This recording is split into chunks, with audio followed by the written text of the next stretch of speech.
Muy bien, hermanos, vamos a pasar a la lectura de la palabra que quiero compartir con vosotros en esta noche. Primer libro de la Biblia, os lo pongo facilito, así no estás para atrás y para adelante buscando el pasaje, sino vete al primer libro de la Biblia, al capítulo 4 de Génesis, y vamos a hablar un poquito acerca de una historia de dos hermanos, que no sé por qué, yo tengo la opinión de que se parecen también a otros dos hermanos, que tenían la misma profesión. En este pasaje que vamos a leer vamos a hablar de Abel, que era pastor de ovejas, y de Caín, que era un hombre de campo. Pero es que también hay otros hermanos, que él era pastor de ovejas y él era un hombre de campo. ¿Y a quién me refiero? A Jacob y a Esaú, efectivamente, ¿vale? Entonces vamos a leer a partir del versículo 1, una historia muy interesante, porque hoy quiero hablar acerca de la importancia de cuidar de tu hermano. A veces hablamos de cuidar la salvación, de cuidar nuestra comunión y de nuestra relación con Dios.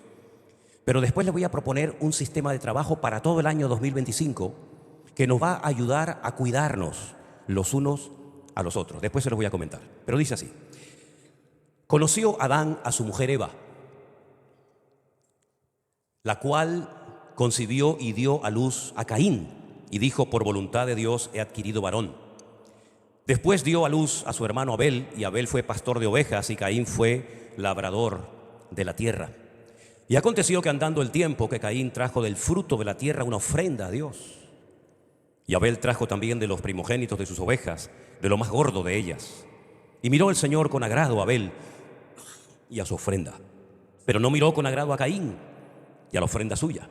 Y se ensañó Caín en gran manera y decayó su semblante.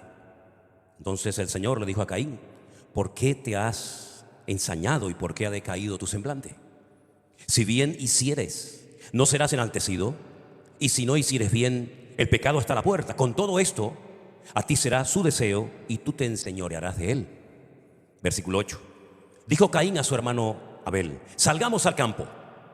Y aconteció que estando ellos en el campo, Caín se levantó contra su hermano Abel y lo mató. Y el Señor le dijo a Caín: ¿dónde está tu hermano Abel? Qué interesante pregunta, ¿eh? ¿Dónde está tu hermano? Y él le respondió: no sé. ¿Soy yo acaso guarda de mi hermano? Y él le dijo: ¿qué has hecho? La voz de la sangre de tu hermano clama a mí desde la tierra. Ahora pues, maldito seas tú de la tierra, que abrió su boca para recibir de tu mano la sangre de tu hermano. Cuando labres la tierra no te volverá a dar su fuerza. Errante y extranjero serás en la tierra. Y le dijo Caín a Dios: grande es mi castigo para ser soportado. He aquí que me echas hoy de la tierra, y de tu presencia me esconderé, y seré errante y extranjero en la tierra, y sucederá que cualquiera que me hallare me matará. Y le respondió Dios: ciertamente cualquiera que matare a Caín 7 veces será castigado. Entonces el Señor le puso una señal a Caín para que no lo matase cualquiera que lo hallara. Salió pues Caín delante de Dios y habitó en la tierra de Nod, al oriente del Edén. Y conoció Caín a su mujer, la cual concibió y dio luz a Enoc, y edificó una ciudad y llamó el nombre de la ciudad por el nombre de su hijo Enoc. Y así podríamos seguir leyendo el nombre de los distintos hijos que tuvo este personaje. Una vez escuché a alguien que dijo algo así: Caín era malo porque Caín nació de una relación de Eva con Satanás. Y Abel era bueno porque nació de una relación de Eva con su marido Adán.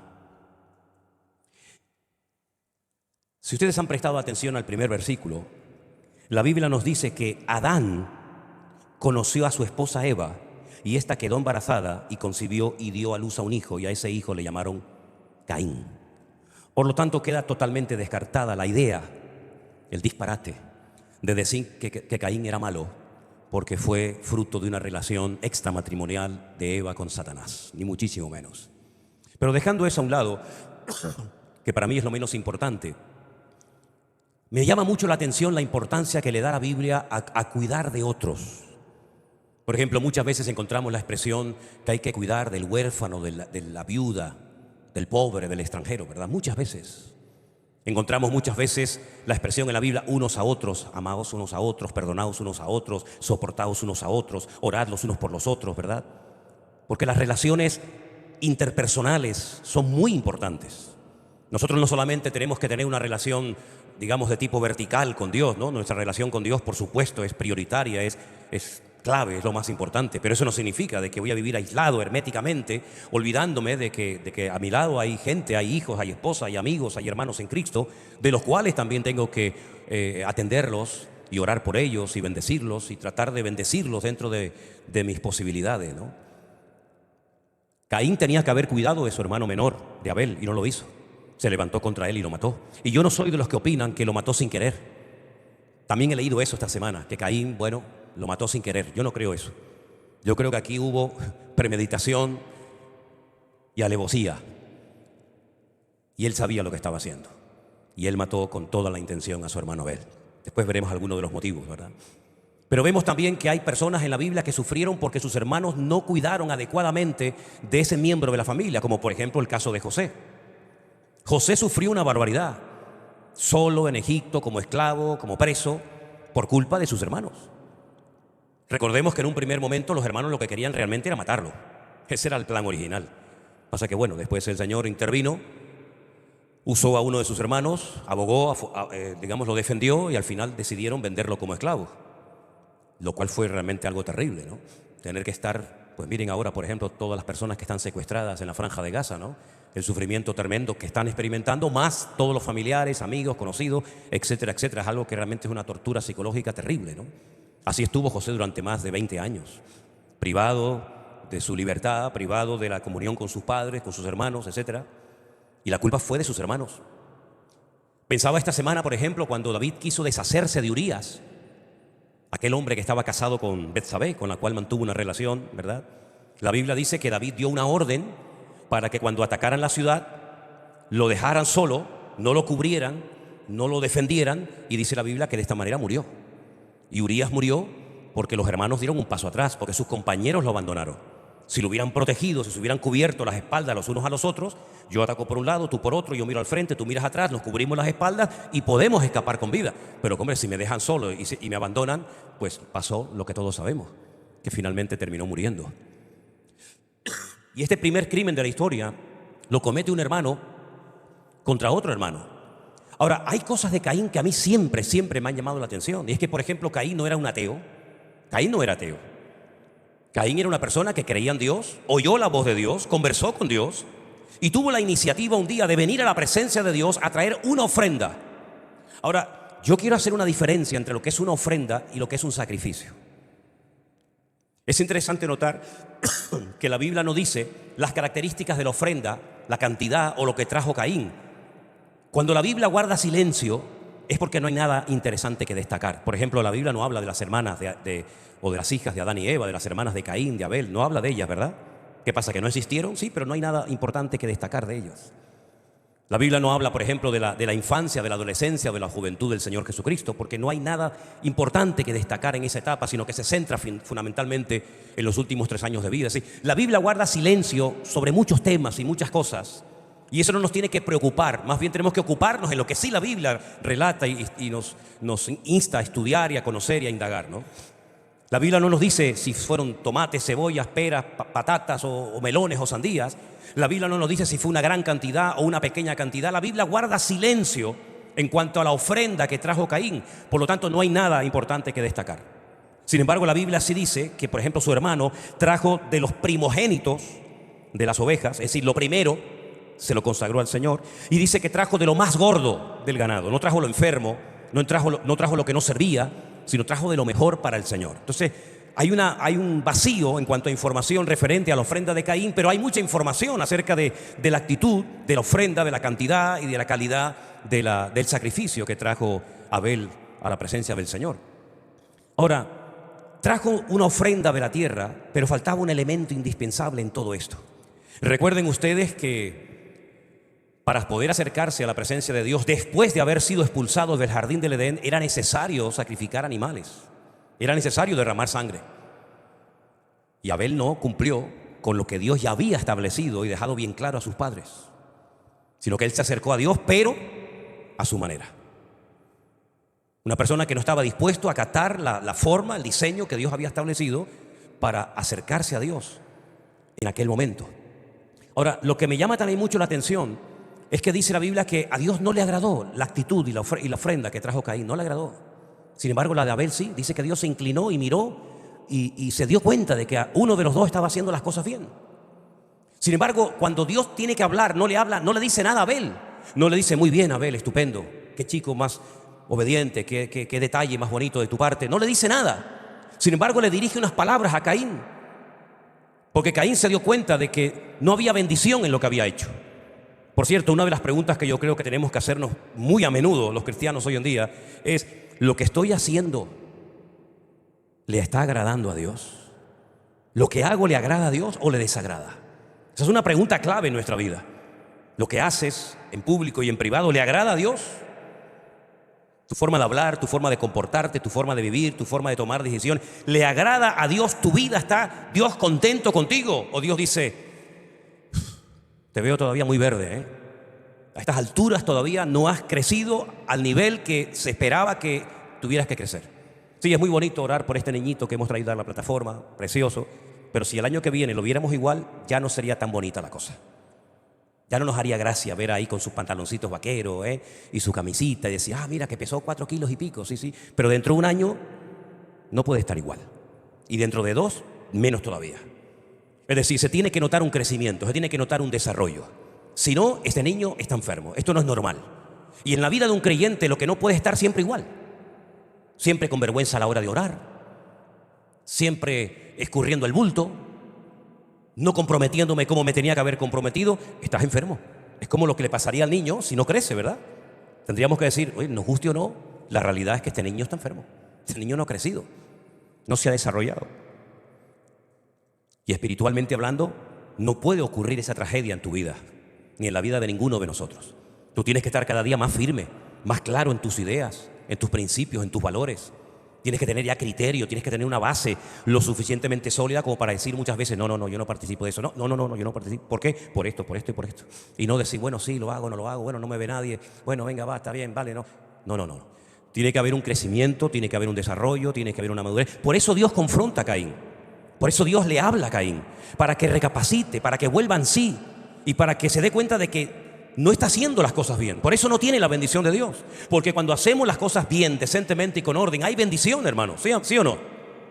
Entonces Dios le habla a Caín no para humillarlo, sino al contrario, para darle una oportunidad para que cambie. Pero Caín no cambió. Caín no cambió.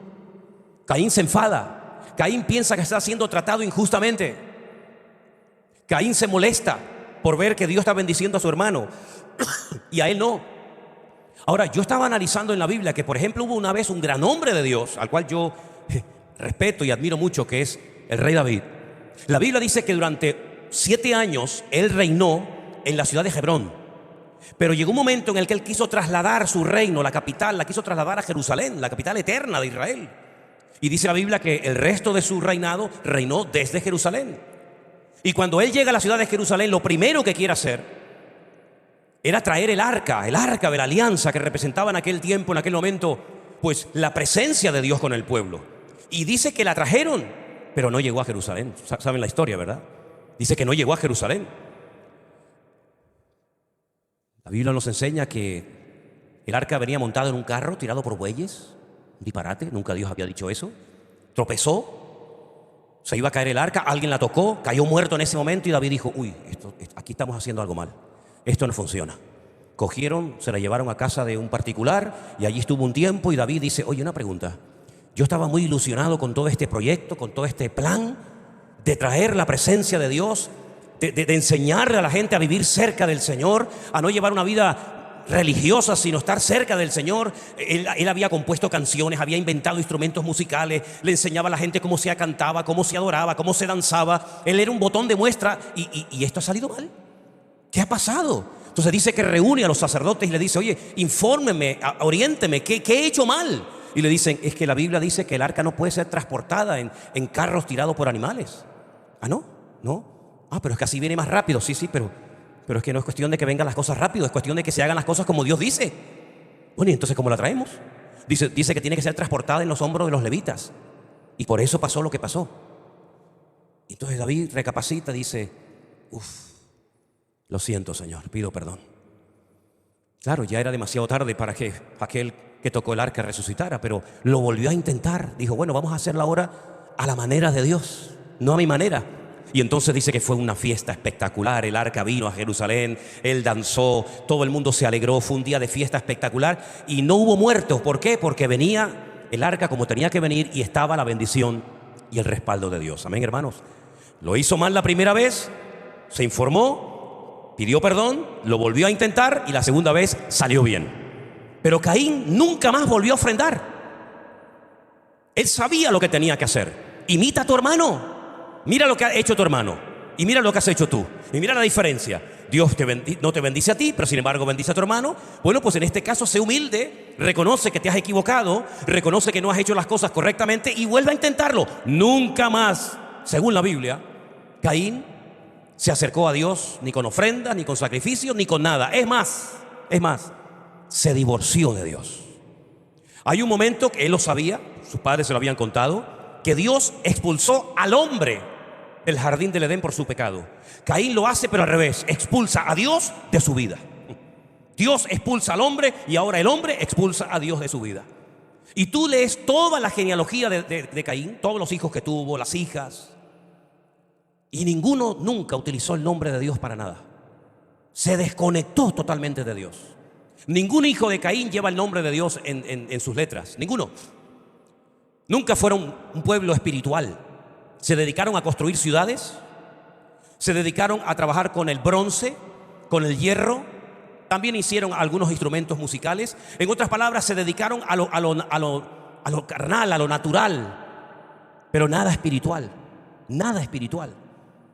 Y de hecho de Caín no quedó absolutamente nada, porque el día del diluvio murieron todos. Sin embargo, de su hermano Abel, pues miren todo lo que quedó, ¿verdad? Toda la herencia espiritual.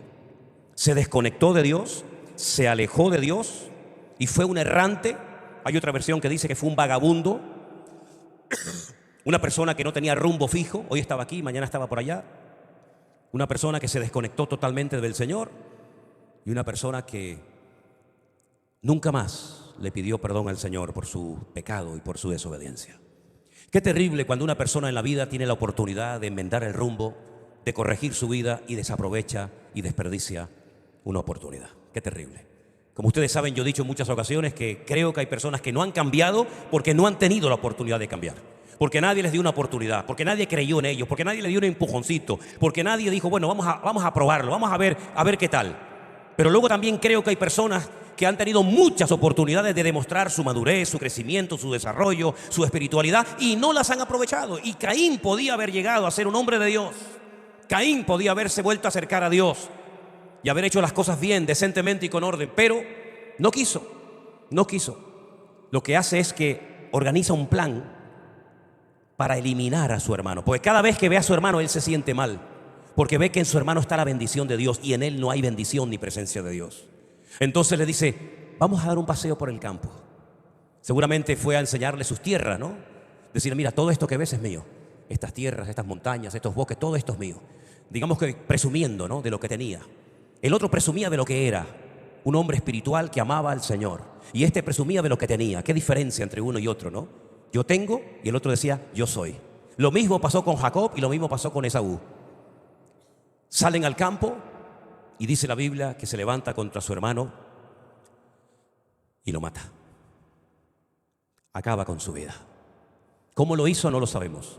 ¿Lo enterró o lo dejó ahí tirado en el campo como un perro? Tampoco lo sabemos. Lo que sí sabemos es que lo mató. Y tuvo la poca vergüenza cuando Dios le pregunta, ¿dónde está tu hermano? Le dice a Dios, al mismo Dios en la cara, le dice, no lo sé. ¿Cómo lo que no lo sabes si lo acabas de matar? Sabes perfectamente dónde está el cadáver de tu hermano. Y le dice a Dios en la cara, no sé dónde está mi hermano. Y encima le dice a Dios, ¿soy yo acaso guarda de mi hermano? ¿Tú sabías que tú eres guarda de tu hermano? ¿Sabías eso, hermana? ¿Sabías que tú eres guarda de tu hermana que está a tu lado, detrás, delante, a tu derecha, a tu izquierda? ¿Sabías que tu obligación cuidar de tus hermanos en Cristo? ¿Lo sabías, sí o no? Yo les voy a proponer algo que creo que nos puede venir muy bien a todos en este 2025. Cada uno de ustedes, cada uno de los hermanos y hermanas que han decidido congregarse en esta congregación, tienes que pensar en 2 o en 3 personas de la iglesia que tú vas a cuidar de una forma específica. Y te voy a decir cómo vas a hacerlo. Cuando veas que no viene al culto, le vas a llamar. Cuando veas que a lo mejor viene a la iglesia así un poco rara, le dices, ¿te pasa algo? Oramos un momentito, nos vamos allí a un rinconcito y oramos juntas un momentito. No, es que hoy me pasó esto, me pasó lo otro. Ah, ok. Vas a cuidar de tu hermano y de tu hermana. No quiero que nadie se quede suelto, ¿eh?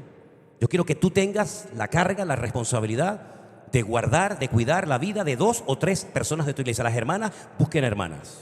Los hombres busquen a otros hermanos. Cuando termine el culto, no se vayan así corriendo como los bomberos. Hay hermanos que parecen los bomberos, ¿eh? Solamente les falta llevar la sirena encima.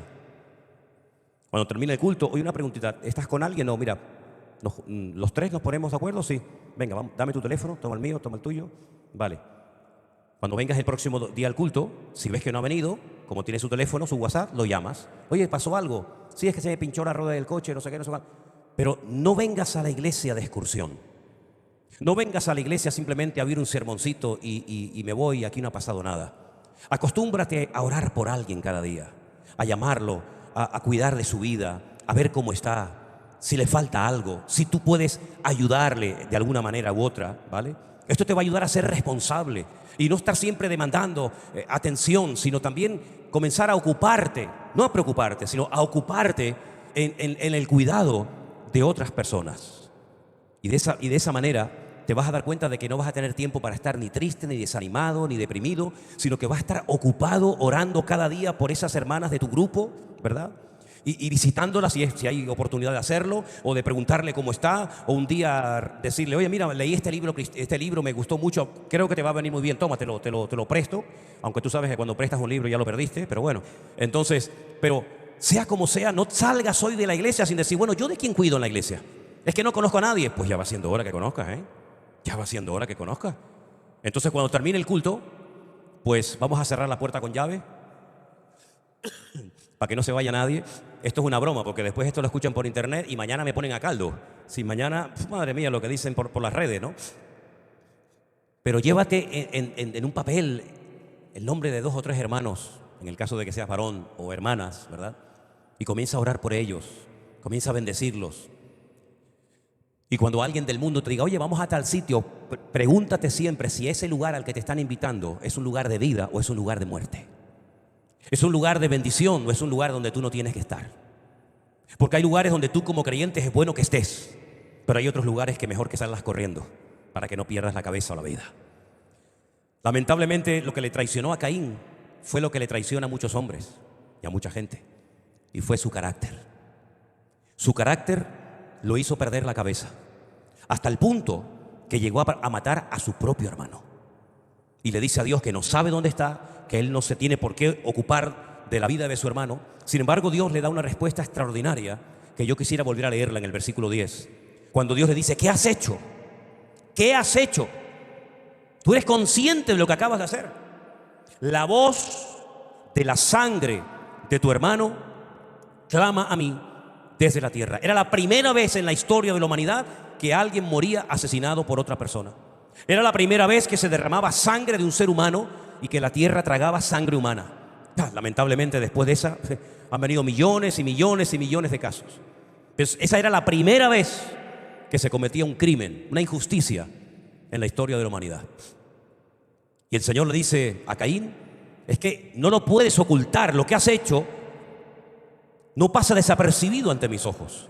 Y por eso el autor de la carta a los Hebreos, basándose seguramente en este texto, basándose en esta historia, le dice a los autores, si la voz de la sangre de Abel no pasó desapercibida ante los ojos de Dios, ¿cuánto más la sangre de Jesucristo llegará al altar de Dios y a la presencia del Señor a nuestro favor? ¿Cuántos dicen amén?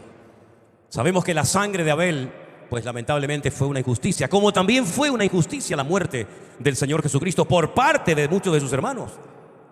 La muerte de Abel no sirvió para nada. sino para descubrir la naturaleza pecaminosa y carnal de Caín. Pero la muerte de Jesucristo sirvió para que todos y cada uno de nosotros pudiéramos estar esta tarde en este lugar diciendo amén, gloria a Dios, cantando, aplaudiendo y gozándonos en la presencia del Señor. Amén, hermanos.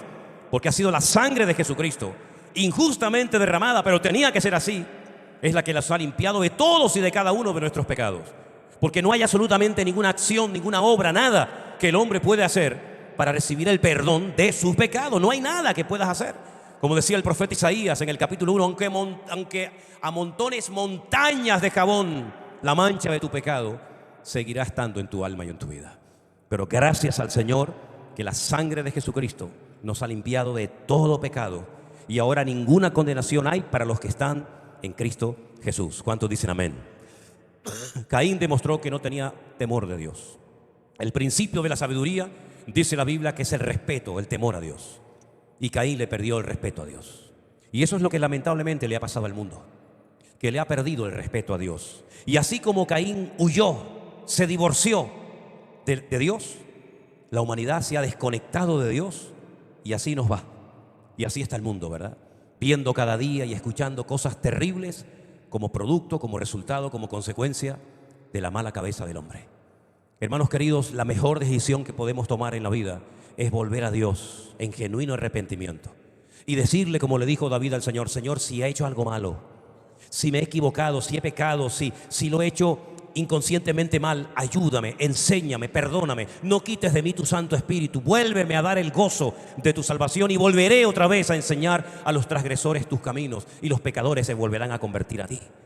Todos podemos cometer errores, todos, en el matrimonio, en el ministerio, en el trabajo, en los estudios, en la vida, todos podemos cometer errores. Cuando yo fui capellán del centro penitenciario Tenerife II aquí en la isla, todos los que estaban allí reconocían que habían cometido errores, unos más y otros menos. Y por esos errores que habían cometido, muchas personas estaban en aquel lugar y siguen estando en aquel lugar probablemente. Y todos cometemos grandes errores, todos. Pero tenemos un Dios amplio en perdonar, amén, hermanos. Un Dios que dice: venid a mí. Todavía lo sigue diciendo, hermanos. Venid a mí, los trabajados y los cargados, que yo os daré descanso para vuestras almas. Porque no hay nada peor que vivir en la vida agobiado. Esa fue la vida de Caín. Un vagabundo, un errante, una persona que no estaba a gusto en ninguna parte. Y no porque el lugar estuviera mal, sino el que estaba mal era él. Iba al campo, quería estar en la ciudad. Estaba en la ciudad, quería ir al campo. Era de día, quería que fuera de noche. Era de noche, quería que fuera de día. Es como los marineros que cuando están navegando están deseando volver a tierra. Y cuando están en tierra están agobiados porque quieren volver a embarcarse. Esa es la vida del pecador. Y es el reflejo de cómo es el diablo. El diablo es así, es un amargado, es un frustrado. Todo le ha salido mal. ¿De dónde viene?, le decía un día el Señor a Satanás. Bueno, pues de rodear la tierra. No tiene amigos, no tiene familia, no tiene iglesia, no tiene pastor, no tiene nada. Es un ser errante, ¿verdad? Ahora está aquí, mañana está por allá. Eso fue lo que le pasó a Caín. Al desconectarse de Dios, quedó como un barco a la deriva, sin timón. Y por eso se convirtió en un ser errante y vagabundo. Y así es como le va la vida a la gente que no conocen a Dios. Tratando de llenar el vacío de sus corazones con experiencias, con un subidón de adrenalina. Yo nunca he entendido cómo hay personas que son capaces de tirarse a un barranco, amarrado por los pies, y se lanzan a un barranco y dicen: ay, qué bien lo he pasado. Y pagan por eso, hasta pagan. O se suben ahí a no sé qué cosa y te tiran y se te sube todo para arriba y ay, qué bien lo he pasado, ¿no? Bueno, está, como mi abuelo decía, en esta vida hay gente para todo, ¿no? Está bien, si tú te quieres tirar de un edificio abajo y así tú disfrutas, pues hijo, pues ya sabes, ¿no? Pero lo que nuestra vida necesita es paz y calma en el corazón. Y eso no viene por hacer cosas, eso viene por estar delante de Dios como tienes que estar y ser la persona que Dios quiere que tú seas. Podrás viajar, podrás estar en los mormones, en los testigos de Jehová, en los Hare Krishna, en los evangélicos, por aquí, por allá, y nada te va a llenar, porque el único que puede llenar el vacío de tu corazón es tu creador, tu diseñador, que fue el Señor, nuestro Dios. Y por eso Él todavía hoy nos sigue invitando y nos dice: y si oyes todavía hoy mi voz, no cierres, no endurezcas tu corazón, sino abre la puerta de tu corazón para que yo pueda entrar a ti, cenar contigo y tú conmigo y tener comunión íntima los unos con los otros. El capítulo comenzaba diciendo, y voy terminando, que Caín fue el primer hijo que nació porque Adán conoció a su mujer Eva. Y al conocerla, al intimar con ella, nació una criatura. Por eso este texto que lleva aquí muchos años aquí en el púlpito puesto, conoceréis la verdad y la verdad os hará libres. Si aquí dice que Adán conoció a Eva y nació un hijo, quiere decir que conocer es mucho más que presentarse y decir, hola, ¿qué tal? ¿Cómo estás? Me llamo fulano, mengano. Conocer es intimar, conocer es profundizar, conocer es tener una íntima comunión y relación con Dios. Y de esa comunión, de esa relación íntima, nace la libertad. Porque conoces la verdad y la verdad te trae una libertad tremenda a tu vida, de tal manera que aunque tengas 80 años o 15, o estés solo, casado, soltero, viudo, separado o amargado, da igual. Si tú tienes a Cristo en tu vida y en tu corazón, tú vas a poder estar tranquilo en cualquier parte, con poco, con mucho, con salud, con enfermedad, porque el vacío de tu corazón lo ha llenado Él, que es el único que lo puede llenar. Y Caín tuvo esa oportunidad, pero no la aprovechó. Lamentablemente no la aprovechó. Se encerró en sí mismo, le dio rienda suelta al genio, al mal carácter, a la ira, y terminó haciendo una locura irreparable como fue quitar de medio la vida de su hermano. Hay algunas personas que piensan, si yo hago esto, me voy a quedar tranquilo. Cuidado, porque puede ser peor el remedio que la enfermedad. Lo mejor que puedes hacer es humillarte, venir a la presencia del Señor y decirle, Señor, he pecado contra el cielo y contra ti. No soy digno de recibir perdón, ni misericordia, ni gracia, ni nada. Pero el Señor sabe cómo tratar con nuestras vidas y cómo hacer que tú seas una persona feliz, con paz, con gozo, con tranquilidad en tu vida para siempre. ¿Cuántos dicen amén? Cierra tus ojos en esta tarde, ahí donde estás, mi querido hermano y amigo. Y recuerda esta propuesta que les he presentado esta tarde a todos, para que aprendamos a cuidarnos los unos a los otros y para que podamos, con la ayuda del Señor, saber que siempre hay alguien que está orando por mí. Por supuesto, el Señor sabemos que lo hace cada día, pero estoy en la lista de oración, estoy cubierto porque alguien está orando por mí en esta mañana, porque alguien vela por mi vida y porque somos un cuerpo en Cristo y nos cuidamos y nos protegemos los unos a los otros, porque somos un cuerpo y en un cuerpo nadie sobra. Todos los músculos, las venas, las arterias, todo es necesario e importante. No hay nada que sobra, al contrario, es fundamental que los músculos colaboren, cooperen los unos con los otros. Todo se necesita de pies a cabeza. Hay una armonía, una perfección absoluta, como en el cuerpo de Cristo que es la iglesia. Aleluya. Gracias, Señor, por tu paciencia. Gracias porque tu sangre fue derramada por nuestros pecados y por nuestra libertad. Gracias, Señor, porque en ti tenemos vida eterna. Y gracias, Señor, porque tú eres el que cuida y velas de nuestra vida. Aleluya. Gracias, Señor, ayúdanos. Que todo lo que hagamos sea agradable a tus ojos. Que todo lo que hagamos te levante a ti en alto, Señor Jesús. Y que podamos seguir creciendo y madurando cada día más y más. A ti nos rendimos, a ti nos sometemos y pedimos tu fortaleza para seguir avanzando en victoria en el nombre de Jesús. ¿Cuántos dicen amén? Aleluya. Póngase de pie conmigo, hermano. Gracias, Jesús.